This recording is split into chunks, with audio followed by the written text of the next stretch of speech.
Have you ever found yourself yearning to connect with your roots, or your spirit desiring to understand your family's legacy more? In this video, I'm going over the very basics of beginning your genealogy research.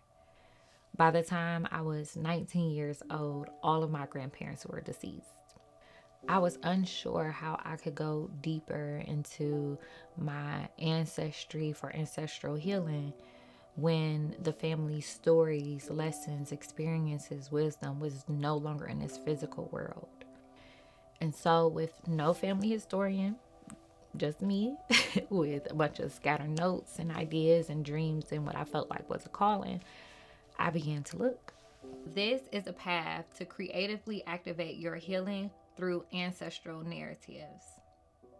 Now, you find those narratives through genealogy research. When I first began, I jumped headfirst into genealogy, reading the documents, looking at everything, and I did a terrible job documenting any of it.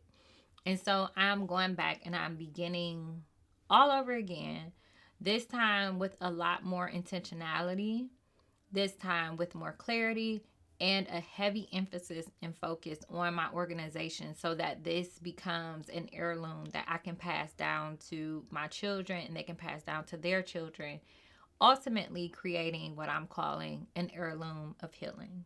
Now, there are 4 steps to begin this process, and with those 4 steps, you will kind of work in cycles with it. It will constantly come up, it will constantly be revisited. So if you have this understanding now, it'll really help with guiding the work as you move forward. My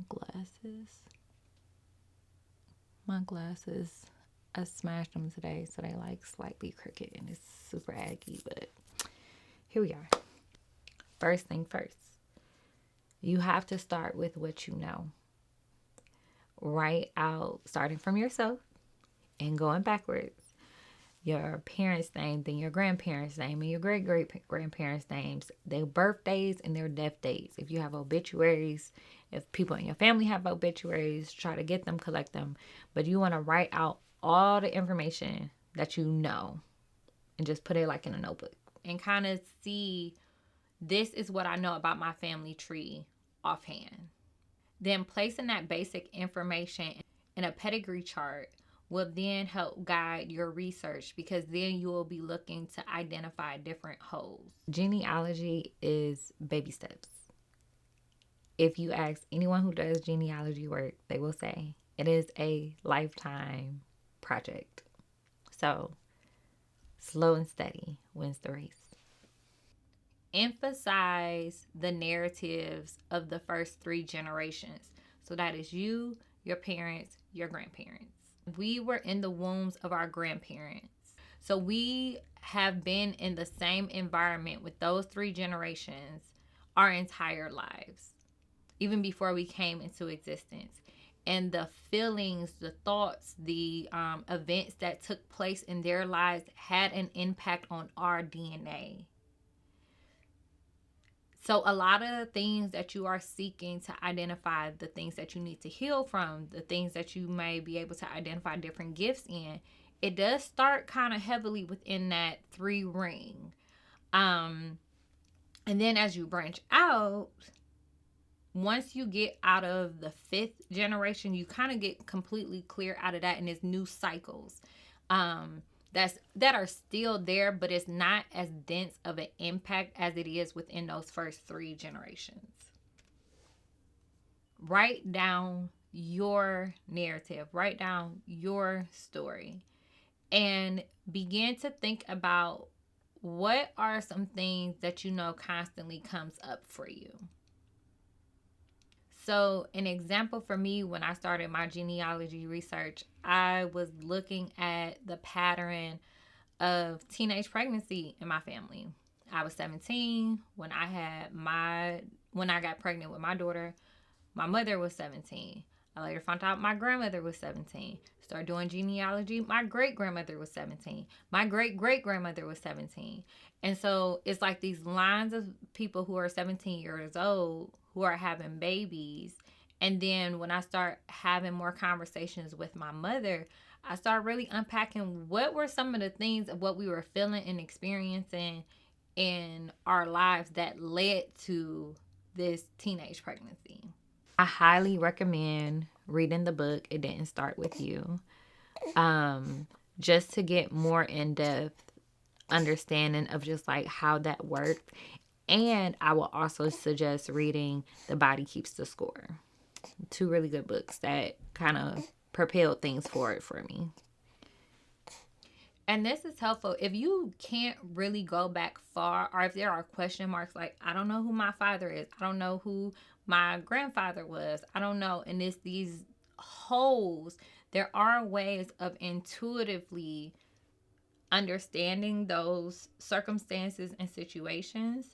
And that's going to be something in another video of how to intuitively allow yourself to be guided in your selection of which lineage you're going to start with, in your understanding of what may have been happening, what are some of the bigger pictures, being able to look over everything so that you start being able to specifically identify certain things within your family's history.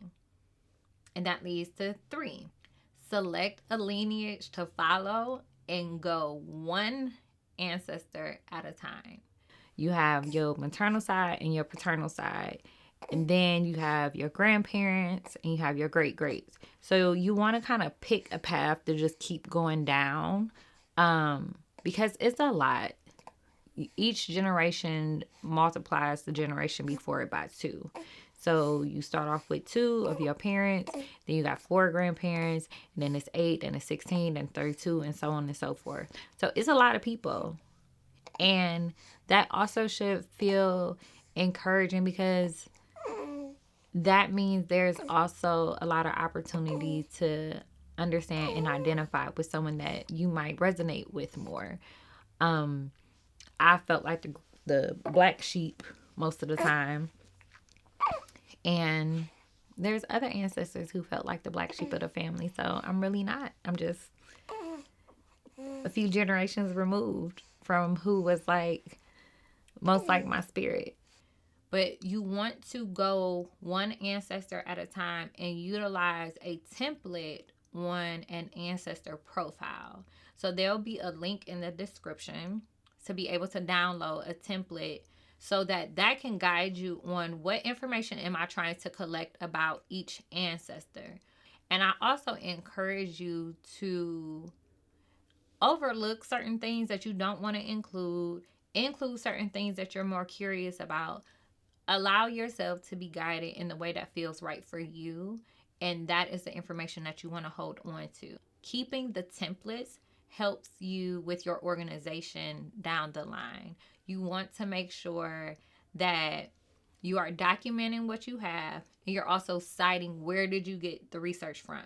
So if I'm saying, I know that my great-great-grandmother had her first child at 17, I'm looking at census records, I'm looking at birth records, and these are the things that is helping backing up that. And that is what genealogy is. Genealogy is all about where's your receipts. Ancestral healing is more about, this is the information that I have, and this is also what I feel within my body, within my spirit. But all of that works hand in hand. I feel like a census record can only give you so much. Things that's put onto the internet, that's put into these documents, it is just putting a person in ink. But we're so much more than that. So really feel open as you are working on one ancestor at a time, within one lineage at a time, that you are grounding yourself to be open to receive information and guidance just on like how to interact with that ancestor. And the last thing I would say is slow down and create as you learn. So this is a tidbit that I haven't heard anyone say, but something that me as a creative have decided, because it resonates in my spirit more.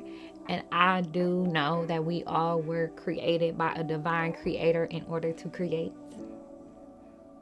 Whether it is a drawing, a sketch, a poem, You just want it to be something that is not standard, typical language.